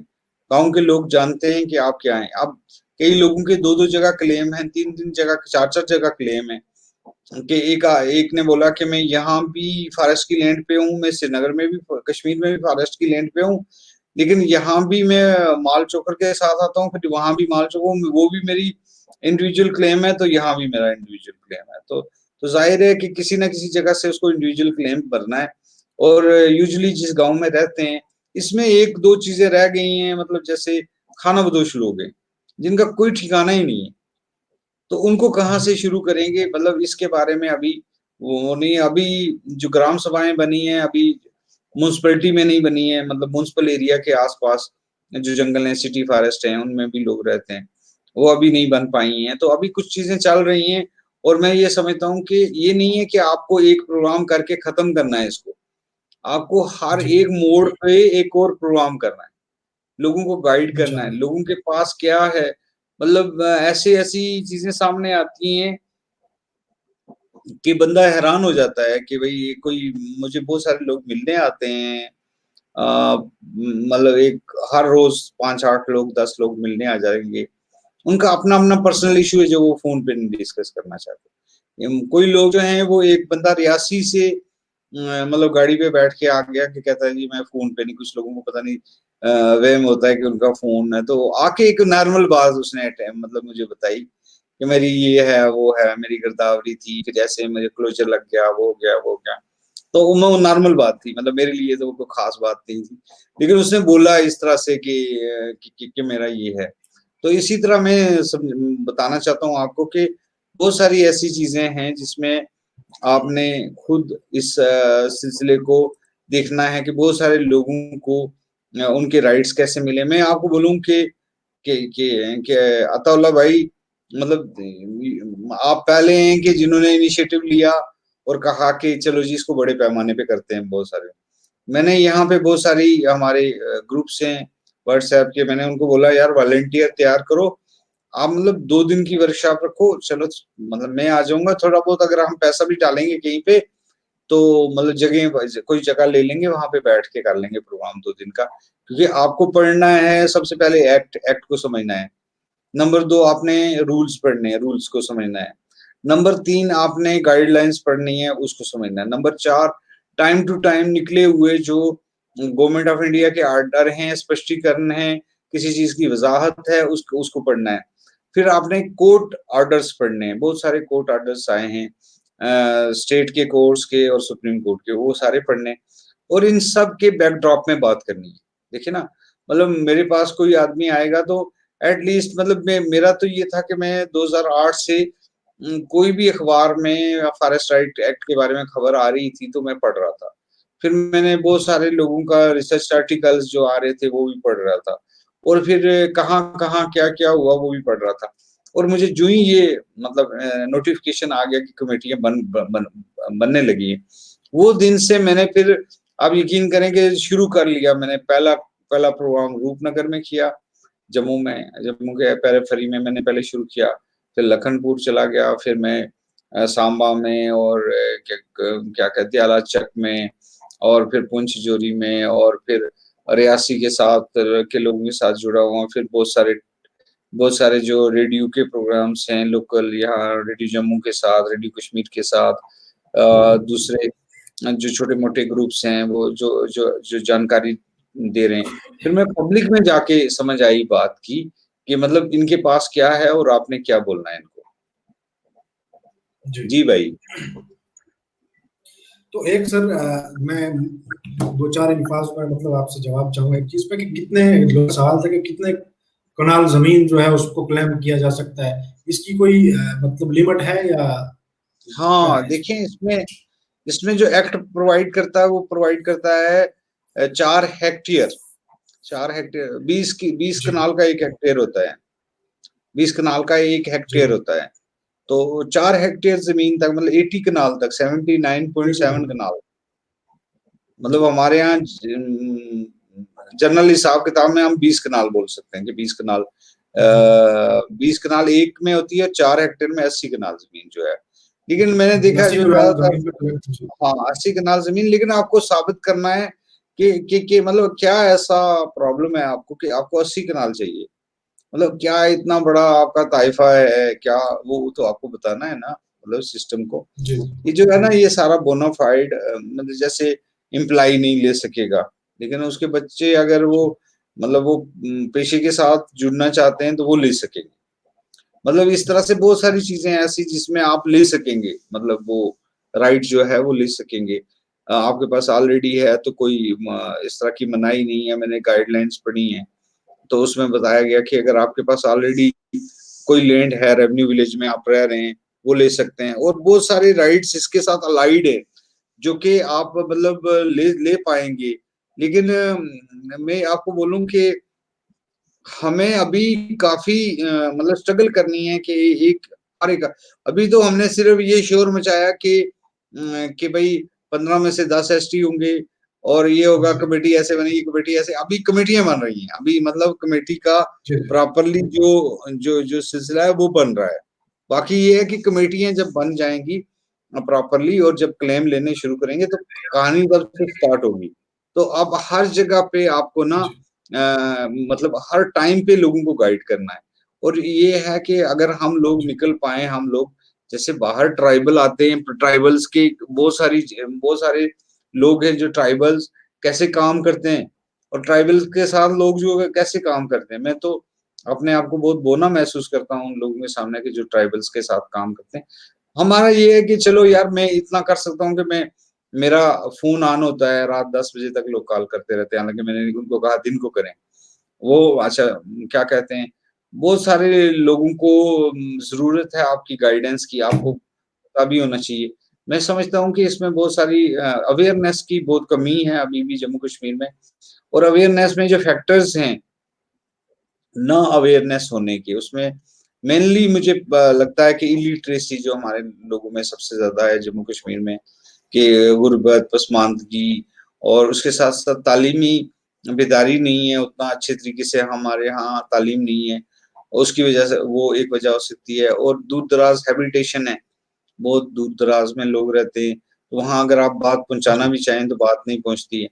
तीसरा ये कि अगर आप छोटे छोटे वीडियो भी बना के देना चाहें तो बाज़ सवाल जो है ना अनकहे रह जाते हैं। तो अब हर वीडियो के बाद मुझे लगता है यार मुझे ना 5-6 मिनट का इस पे भी बनाना चाहिए, क्योंकि उस पे क्वेश्चन आने शुरू हो जाते हैं। हाँ जी, मतलब आपने इधर से एक एक वीडियो डाला, उधर से उनको ना उससे क्वेश्चन आ गया कि भाई मतलब मेरा ये केस जो है ना इससे थोड़ा डिफरेंट है, आप बताओ जी इसमें क्या है? तो ऑलमोस्ट मतलब हम खिदमत, मैं आपको बोलूँ कि मैं ईच जगह पे जाके हर एक फंक्शन में मैं कहता हूँ मैं किसी पॉलिटिकल पार्टी को रिप्रेजेंट नहीं करता, किसी आइडियोलॉजी से नहीं आया हूँ, मैं गवर्नमेंट को नहीं रिप्रेजेंट करता, मैं अपने कौम कबीले की मोहब्बत में आया हूँ, तो आप मुझे सुन लें। तो अल्हम्दुलिल्लाह सब लोगों ने सुना, और लगातार लोगों को अभी पूरी जानकारी की ज़रूरत है। हमारे खुद मतलब बीडीओ साहिबान को फ़ोन कर कर के कहना कि भई ये कॉन्स्टिट्यूशनल नहीं है, कमेटी कमेटी गलत बनी है, वो दोबारा से कॉन्स्टिट्यूट करें। और और ये कि मैंने बहुत सारे ऑफिशियल्स को बताया कि भई आप इसमें पार्टी मत बन जाएँ, क्योंकि पार्टी जिस दिन आप बन गए तो जी, फिर ये फ़ौत हो जाएगा इसका मकसद। तो कुछ लोग पार्टी बन जाते हैं, मतलब कि भई वो उनकी उनकी मर्ज़ी के लोग आने चाहिए, ये होना चाहिए। लेकिन एक है कि अवेयरनेस की अभी बहुत कमी है, लेकिन क्योंकि लोग सामने से सुनना चाहते हैं। वो रेडियो से भी जी, सुन रहे हैं, लेकिन उनको यकीन नहीं आ रहा है जब तक कि आप सामने जाके उनको नहीं बोलेंगे। बहुत सारा काम करने की ज़रूरत है। आपका इनिशिएटिव को मैं बड़ा एप्रिशिएट करता हूँ दिल से, कि भई आप लोगों ने मतलब एट लीस्ट ये बेड़ा उठाया है नौजवानों ने, कि जो हैदराबाद में बैठे हैं, बैंगलोर में बैठे हैं, और उन्होंने ये बेड़ा उठाया है कि भई चलो किसी तरह से इंटरनेट के ज़रिए या किसी के ज़रिए बहुत सारे लोगों से बात की जाए और इसके इसके ऊपर काम किया जाए। मैं ये समझता हूँ कि सबसे ज़्यादा ज़रूरत है कि आप लोग अपने अपनी अपनी जो कम्युनिटी है उसके तई, या जो ट्राइबल लोग हैं जम्मू कश्मीर के उनके तई एक हमदर्दी रखें। फॉरेस्ट ड्वेलर्स चाहे वो नॉन ट्राइबल हैं उनके तई आपकी एक हमदर्दी होनी चाहिए, क्योंकि इंडिजिनियस कम्युनिटीज़ खत्म हो रही हैं, उनको बचाने की ज़रूरत है। मुझे एक बहुत सारे लोग फ़ोन करते हैं, तो एक ने किया, बोला चौधरी साहब हूँ बोलने को। मैं क्यों अच्छा जी, हाँ मैंने फॉरेस्ट राइट एक्ट के बारे में कुछ जानकारी लोड़ है। मैं क्यों हाँ जनाब दसो हुक्म करो। उसने क्यों जी कि ऊ कमेटी को मेंबर बन गयो है जड़ी ना फॉरेस्ट राइट कमेटी है। मैं क्यों जी तो ना मुबारक है यो इसको मतलब इसना कुछ लभे वो।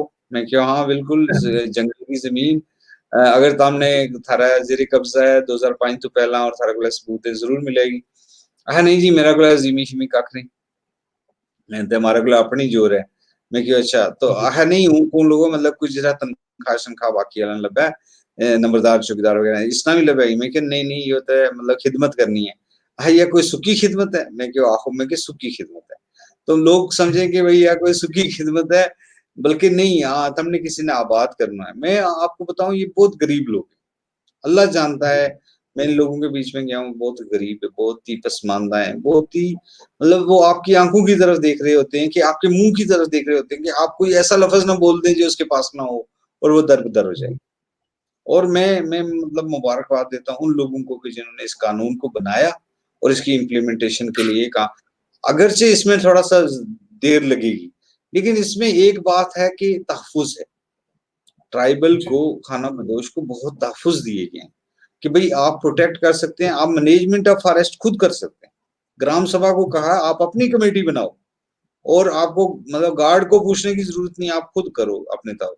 मतलब आपके गाँव का जैसे मतलब हम लोग सब एक बैकग्राउंड से आए हैं, आपके मतलब नीचे गाँव है, ऊपर पहाड़ पे जंगल है सारा, या आप जंगल में ही रहते हैं, तो आपका आप भी लकड़ी काट रहे हैं कुछ छोटा-मोटा तो दूसरे गाँव का भी आके काट रहा है।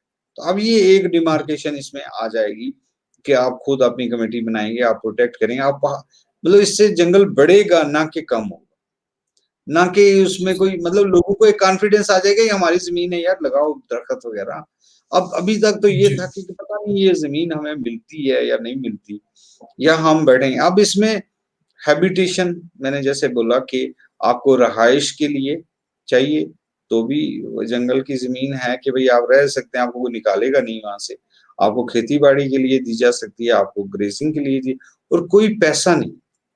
सरकार ने जी किसी तरह का कोई टैक्स, कोई पैसा, कोई ऐसी चीज आप पे आयद ही नहीं की कि भाई आप इतने का फॉर्म भरें, इतने की ड्राफ्ट लगाएं, फिर आगे से ड्राफ्ट ये हो जाएगा, फिर उसके बाद लीज पे दी जाएगी तो इतना पैसा जमा, ऐसा कुछ नहीं है। ये इसमें दो बिल्कुल उन इम्पोर्टेंट चीज। लोगों के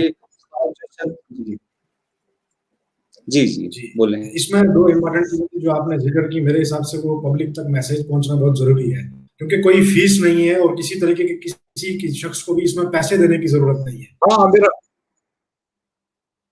नहीं, अगर आपको कोई आके कहता है कि मैं तुम्हें दिलवा दूंगा, कोई नहीं दिलवाएगा। आपको किसी के पास क्लेम लेके जाने की जरूरत नहीं।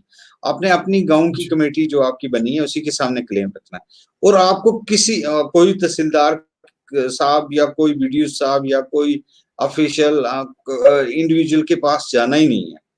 ये मना करते हैं कि भाई आपको तो अपनी कमेटी को बताना है, अपनी कमेटी आपने जी उनके सामने। लेकिन मैं जगह जगह जाके मैंने इनको गाइड किया है कि अगर आपका भाई भी उस कमेटी का चेयरमैन है, तो भी आपने जी मौके के ऊपर बताना है उन लोगों को कि मेरा क्लेम है, उसको जस्टिफाई करना है, कागज दिखाने, अपनी जी हदूद दिखानी है, ठीक है।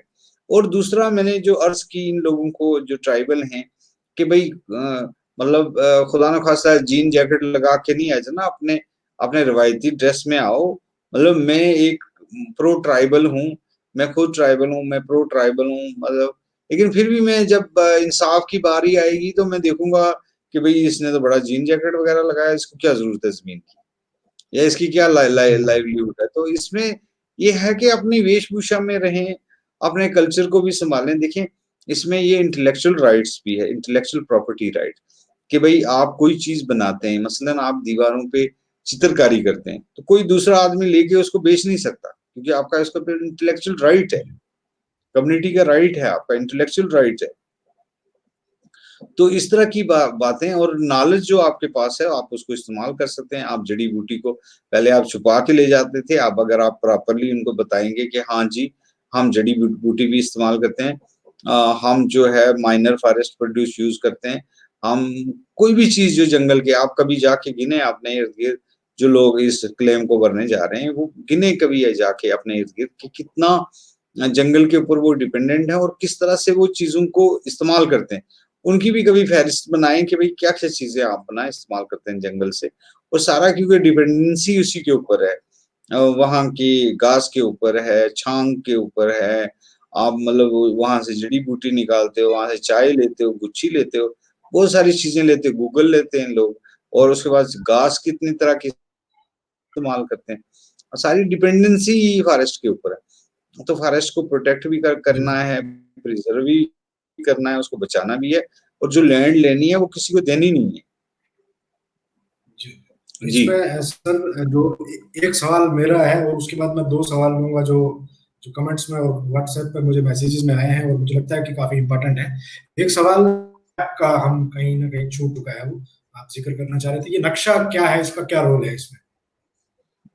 नक्शा इसलिए इम्पोर्टेंट है, मैं बताना चाहूंगा कि देखिए आप मतलब ऐसे ऐसे अपनी जमीन को बता नहीं ना सकते ततीमे के बगैर कि अंदाजन आपके पास क्या जी जमीन है।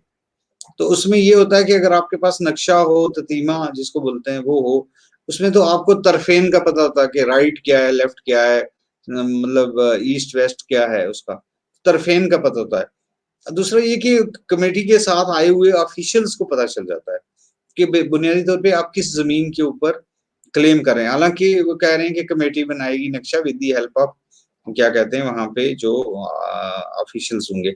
ये तो रूल्स ये भी कहते हैं कि इस कमेटी को इख्तियार होगा कि ये वो जंगल के नक्शे भी मंगा सकेगी, महकमा माल का रिकॉर्ड भी मंगा सकेगी, आपकी फॉरेस्ट राइट कमेटी। अब ये सारे वो कागज मंगवा सकेगी जो जंगल से जुड़े हुए हैं और लोगों के क्लेमों में काम आएंगे। तो ये भी एक है, वो कितना मंगा सकते हैं, कितना देख सकते हैं, कितना पढ़ सकते हैं। और मैं यहाँ पे आपके जरिए से ये भी पैगाम देना चाहता हूँ कि कम से कम कमेटियों को एटलीस्ट जो लोग रिटायर्ड हैं उनकी मदद लेनी पड़ेगी जगह जगह पे। अगर आपको कागज समझना है उसमें मदद लेनी पड़ेगी, वो रिटायर्ड पटवारी है, टीचर है, कोई कोई कोई भी चीज है। अब है ना, गाँव में अजीब तरह की पॉलिटिक्स चल रही है ग्राम सभा में कि भई जो सिटिंग कोई मतलब वो पंच हैं, सरपंच हैं, वो चाह रहे हैं कि उनके लोग आ जाएँ और जी, दूसरे लोग कह रहे हैं कि उनके आ जाएँ। तो एक-दूसरे के खिलाफ शिकायतें वगैरह-वगैरह ये चल रहा है। बजाए इसके कि आप क्लेम लें, उनको पढ़ें और आप देखें आप ये समझें कि गाँव के कुछ लोगों को कहा है कि जाओ यार हमारे बिहाफ़ पे देखो, आपको मर्ज़ी है। अल्टीमेटली आपको फैसला करना है, गाँव को फैसला करना है, जिसमें आप भी खड़े होंगे। आप अकेले हैं, आप भी ऐतराज़ कर सकते हैं, ये गलत है जी, ये नहीं हो सकता, ऐसे नहीं हो सकता। लेकिन आपको लिख के देना है कि भई क्यों नहीं ऐसे हो सकता। तो ऐसे में मतलब पढ़े-लिखे लोगों की ज़रूरत पड़ेगी और गाइडेंस की ज़रूरत है हर जगह। और क्या सवाल है आपके? जी, एक सवाल ये था कि जैसे एक शख्स का जो गाँव की एक पंचायत में है या किसी एक जैसे कोई रजौरी का रहने वाला है, उसकी हुँ। ढोक जो है कहीं पुंछ में किसी जगह पे पड़ती है, तो वो कहाँ पे हाँ, क्लेम करेगा और उसका क्या जी, और या पंचायत किसी एक में गाँव है, दूसरी पंचायत में उसकी ढोक है, तो वो कहाँ पे क्लेम जी, जी। करेगा और कैसे करेगा? हाँ, देखें क्या है कि जो क्लेम भरना है ना, क्लेम अपनी जो रिस्पेक्टिव जो ग्राम सभा है ना, उसी में भरना है। चाहे आपको ग्रेज़ की डोक का भरना है। तो इसलिए जी, भी यहाँ पे ये जो लोग ज़्यादा रखे गए ट्राइबल्स के, वो इसलिए भी रखे गए हैं कि ये लोग जाएँ और यही लोग जाएँगे मतलब वो अगर क्लेम करेगा मैं इस रास्ते से जाता हूँ, इस गाँव से जाता हूँ, यहाँ पे इतने दिन ठहरता हूँ, तो इन लोगों को कमेटी को साथ जाके वहाँ से वेरीफ़ाई करके लाना है ना क्लेम को, कि इसका कम्युनिटी राइट जी, कहाँ-कहाँ माँग रहा है ये। तो कम्युनिटी राइट्स में वो जा सकता है डोग के साथ इसीलिए इन्होंने ट्राइबल रखे हुए हैं कि एट लीस्ट मतलब ये लोग वहाँ जाके किसी तरह का वो ना हो कि कन्फ्यूजन ना हो जाए। नॉन ट्राइबल लोग हो सकता है ना जा पाएँ या कुछ है, तो एक कोरम जो है वो जाए और देख के आए। तो मैं ये कह रहा हूँ कि जो भी आपने क्लेम भरना है, चाहे आपको आपको आप आपको आप जम्मू रीजन के हैं और कश्मीर की हैं या कश्मीर रीजन के हैं और जम्मू की है या विद इन द रीजन आप पुंछ के हैं और आपकी डोक जो है वो डोडा में है या किसी और जगह पे या डोडा वाले की जम्मू में है गर्मियों का ठिकाना तो वो लोग अपने डीसी के पास है। जहाँ पे आप मतलब रहते हैं ना मेनली वहीं भरना है तो ग्राम सभा वही ग्राम सभा क्योंकि अपर रीचेस पे कोई ग्राम सभा नहीं है। तो अब ये जब आप क्लेम भर जाएँगे और आपकी ग्राम सभा आपको रिकमेंड कर देगी तो उसके बाद क्या होगा कि ये फिर चला जाएगा डीसी साहब उन डीसी साहब के साथ उठाएँगे, वहाँ रिस्पेक्टिव उनको भेज देंगे क्लेम कि हमने वेरीफाई किया ये है, वो फिर वो अपना नोटिफ़िकेशन वहाँ से निकालेंगे, ये नहीं और कोई इंटर इंटर गाँव के झगड़े जो होंगे वो ग्राम सभा 2 ही बैठ के हल करेगी और इंटर ब्लॉक्स तो वो सब डिविज़नल लेवल कमेटी करेगी और इंटर डिस्ट्रिक्ट जो झगड़े होंगे, वो उसका उसका निपटारा जो दोनों डीसी साहब बैठ के करेंगे और जो स्टेट लेवल के होंगे, उसमें चीफ सेक्रेटरी साहब दोनों स्टेट्स के बैठ के करेंगे। जैसे हमारा हिमाचल के साथ कुछ इश्यू उठने वाले हैं इन फ्यूचर और मुझे लगता है कि लद्दाख के साथ हमारे इश्यूज़ जो हैं, वो उठने वाले हैं इन फ्यूचर, जो कि मुझे दिखाई दे रहे हैं। और विद इन डिस्ट्रिक्ट्स के बीच में भी उठने वाले हैं। फिर बहुत सारा काम करने की ज़रूरत है। बहुत सारी अभी तो बुनियादी जानकारी जा रही है। अभी तो चीज़ें शुरू नहीं हुई, जब शुरू होंगी चीज़ें तो पता लगना शुरू होगा कि भई क्या चीज़ जो है चल रही है और क्या नहीं चल रही। जी, आगे कोई जी। सवाल है? तो आखिर में बहुत लंबा हो गया, मैं आपको जानना चाहूँगा कि क्या मैसेज देंगे जो लोग खासकर इंटेलेक्चुअल तबका है कम्युनिटी का, जो पढ़े-लिखे लोग हैं, जो स्टूडेंट हैं, हम जैसे जो इस पे सीखना चाह रहे हैं और कम्युनिटी को जाके वहाँ पे समझाना चाह रहे हैं, जिन लोगों को इस चीज़ का बेनिफिट होगा कि जो अवेयरनेस की बात मिल के अगर किया किया जाएगा तो कैसे किया जाएगा? और उनको क्या मैसेज हाँ, देना मैं चाहेंगे आप? क्या करना चाहिए उनको? देखें, एक तो बात ये है कि आपको खुद पढ़ना है, खुद पढ़ना है। देखें, एक्ट पढ़ना है, आपने रूल पढ़ने हैं, आपने गाइडलाइंस पढ़नी है, आपने time to time government of India ने जो डायरेक्टिव्स दिए हैं सरकारों को और कोई चीज़ें को स्पष्टीकरण किया है, वज़ाहत की है एक्सप्रेस किया है कि भई कौन-कौन से क्वेश्चनों को किस तरह से हल करना है। तो बहुत सारी चीज़ें जो हैं वो अवेलेबल हैं आपके ना जो वेबसाइट है इनकी ट्राइबल मिनिस्ट्री की उसमें फॉरेस्ट राइट के बारे में बहुत सारी जानकारी दस्तयाब है। कि आपको फिर ये सारी चीजें जो है ना एक स्टूडेंट की तरह पढ़नी है और लोगों को समझानी है। इनिशियली आप क्लेम के ऊपर काम कर सकते हैं, क्लेम कैसे बने, क्लेम कैसे, और क्या कहते हैं, एटलीस्ट अपने लोकेलिटी में जाके लोगों की मदद करें और उनके क्लेम भरवाएं। कोई दिक्कत आती है हमसे पूछें, हम आपकी हर वक्त भी के लिए मतलब जो भी आप हमसे जानकारी लेना चाहेंगे मैं हाजिर हूँ। मतलब तन मन धन से हम लगे हुए हैं इसी में कि भाई कहीं कोई बुला रहा है और हम जा रहे हैं और बता रहे हैं, गली गली नुक्कड़ नुक्कड़ में जाके बता रहे हैं लोगों को। और ये बहुत बड़ी नेकी होगी आपकी उन खानाबदोशों के साथ से जो दरबदर हैं, जिनकी जिंदगी क्या पूरी जीरन हुई हुई है।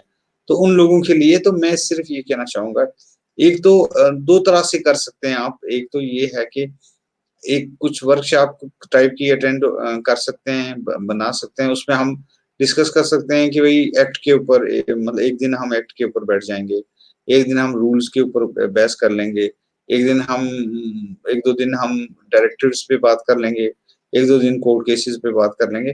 तो बहुत सारे एस्पेक्ट्स जब कवर हो जाएंगे तो एटलीस्ट आपके पास इतनी नॉलेज होगी कि आप डिफेंड कर पाएंगे किसी का।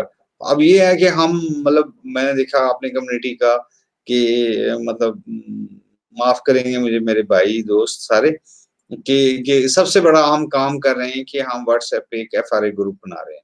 और वो ये हम जी सोचते हैं कि हम मुबर्रा हो गए हैं अपनी इस मतलब जो हम करना चाह रहे हैं अपनी कम्युनिटी के लिए, तो हमने मुबर्रा है। तो उसमें क्या करते हैं कि क्या कहते हैं, कोई कागज आ गया तो उसको इधर का उधर भेज दिया, उसने उधर का इधर भेज दिया, और वो चलो इस बहाने से कागज वगैरह मिल रहे हैं, कुछ कागज नहीं आ रहे हैं तो देखने में पढ़ के तो अच्छा लगता है कि भाई अच्छा ये कागज भी आ गया, इसका क्या इशू है, उसका क्या इशू है।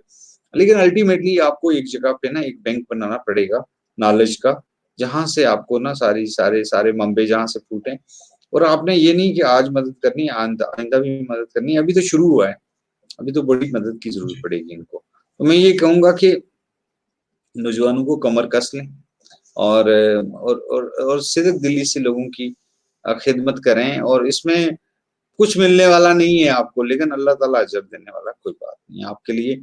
आप अगर उनको प्रॉपर गाइड करेंगे कि आपको जमीन अगर मिलेगी तो बेचनी नहीं है, आपको आपको इसकी हिफाजत करनी है, जंगल बचाना है और अपने लिए भी इस्तेमाल करना है और आइंदा नस्लों के लिए भी रखना है, तो ये मेरे ख्याल में अच्छा रहेगा और इसी से एक तरह का हमारा जो सिलसिला है वो आगे बढ़ेगा। जी, बहुत-बहुत शुक्रिया सर अपना कीमती वक़्त देने के लिए। आपने तफ़सील से चीज़ों को बयान किया है और मैं उम्मीद जी करता जी। हूँ कि जो भी लोग इससे जुड़े हुए थे वो उन्होंने फ़ायदा उठाया होगा और जो आपसे सीखे होंगे या आज के बाद भी जो पढ़ेंगे, क्योंकि ये एक ऐसा प्रोसेस है कि जो एक लेक्चर में कहीं खत्म नहीं हो सकता या डेढ़ घंटे नहीं में ये किसी भी मतलब एक्ट मैं को आपको पूरा। मैं आपको शॉर्ट में बोल लूं कि एक मतलब किस कमेटी का क्या रोल है या मतलब किस चीज के ऊपर, तो उसमें एक एक घंटे का लेक्चर चाहिए। इसमें पूरा जी, मतलब पूरी तरह से आपको अंडरस्टैंड कर गए तो फिर आपने समझा दिया तो दूसरे को। जी। तो बहुत-बहुत और शुक्रिया गलत सर अपना जानकारी कीमती वक़्त से देने के लिए। और गलत जानकारी से बचें जी, बस। मतलब मेरा एक ही बहुत शुक्रिया सर। रिक्वेस्ट है कि गलत जानकारी आ रही है, चाहे वो आपको कोई ऑफिशियली दे रहा है, तो गलत जानकारी दे रहा है तो उसको स्नब करें, क्योंकि आपके पास सही जानकारी होनी चाहिए ना उसको स्नब करने के लिए। जी, जावेद राय को जी, भी स्नब करने के लिए आपके पास गलत जानकारी अगर मैं दे रहा हूं तो आपके पास होनी चाहिए असली जानकारी और आप मुझे करेक्ट करने चाहिए कि नहीं जी ये ऐसे नहीं ऐसे हो गया। जी, बिल्कुल। और मैं बताना तो चाहूंगा बहुत-बहुत आपको शुक्रिया। आपके प्रोग्राम के जरिए जी, कि मैंने पहले जब एक्ट पढ़ा तो मैंने सारी चीजें नोट की। हेक्टेयर को मैंने एकड़ पढ़ा, जी, एकड़ 8 कनाल होता है और 32 कनाल हो गया। तो 80 जी, कनाल को मैंने पहले 32 कनाल के हिसाब से पढ़ा, लेकिन जी, किसी ने मुझे करेक्ट किया नहीं एकड़ नहीं हेक्टेयर है। तो फिर मैंने जी, बार बार जाके देखा, 3-4 जगह चेक किया। शुरू शुरू में जब मैंने कैंपेन पे निकला तो पहले जी, एक दो दिन में तो मुझे लगा कि मैं वापस देखता रहता हूँ मैं कहीं गलत तो नहीं बोल रहा हूँ या ये चीज गलत तो जी, नहीं हो रही है। फिर मेरा ये है कि बहुत सारी स्टेट्स में जहाँ ये लागू हुआ है वहाँ जो एनजीओ काम करती हैं उनके साथ मेरा राब्ता है और मैं मेंबर रहा हूँ गवर्नमेंट ऑफ इंडिया में ना इस फॉरेस्ट इम्प्लीमेंटेशन में। बाद में मैंने बोला जेएनके में तो लागू ही नहीं है, तो फिर जी, 2 साल तो मैं रहा वहां पे। तो बहुत सारे लोगों से मुझे मेरी जानकारी है जो लोग इस पे काम कर रहे हैं और उनसे भी जानकारी जुटा के मैं जो चीजें बोल रहा हूँ ना ये वहाँ जो दिक्कतें आई हैं वो यहाँ नहीं आनी चाहिए, नक्शा वगैरह इसलिए बोल रहा हूँ कि वहाँ नक्शे की वजह से क्लेम जो है रुके रहे कई कई साल तक कि नक्शा नहीं बन पाया। अगर आप नक्शा ही बना दें अपना तो वही बड़ी बात है, इतना बड़ा काम नहीं है। जी, एक छोटा-सा एक जो चीज़ रह गई है, जो बहुत इम्पोर्टेंट है मेरे हिसाब से, वो एक डेडलाइन का आ रहा था कि 31 मार्च से पहले-पहले आवेदन है कि नहीं, नहीं नहीं, है? ऐसा ऐसा ऐसा कोई डेडलाइन गवर्नमेंट ऑफ इंडिया के पास नहीं है। ये वाली क्लेम के पता नहीं किस हिसाब से इन्होंने डेडलाइन जो जब आप नोटिफिकेशन निकालते हैं, तो उसके 3 महीने के जी, अंदर फिर नेक्स्ट नोटिफिकेशन निकलेगी, रिजल्ट निकलेगी। चलता रहता है ये ऑनगोइंग प्रोसेस, इसकी कोई डेडलाइन नहीं है। जी, मतलब उन्होंने दी होगी कि पहले क्लेम हम मतलब फर्स्ट क्लेम हम ले जाएँगे आगे फलान डेट तक। 31 तक जी, जो जमा हो जाएँगे वो चले जाएँगे। फिर नेक्स्ट ऐसे।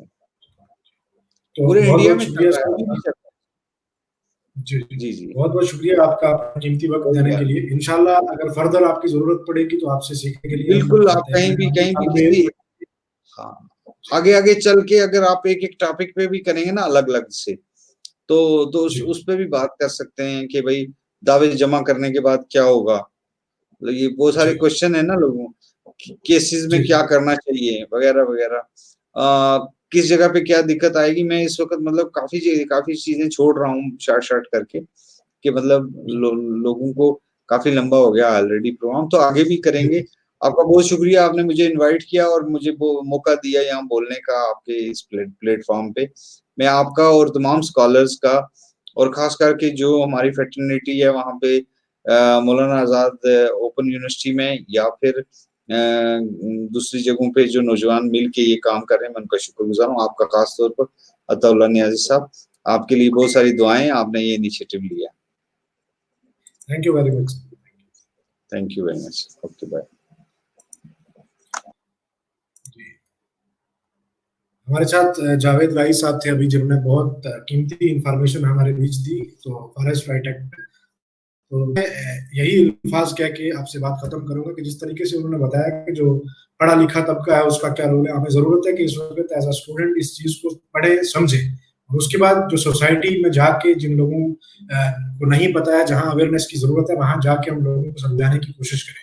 लेकिन समझाने के लिए सबसे पहली चीज़ है कि हमें खुद इसको अंडरस्टैंड करना पड़ेगा।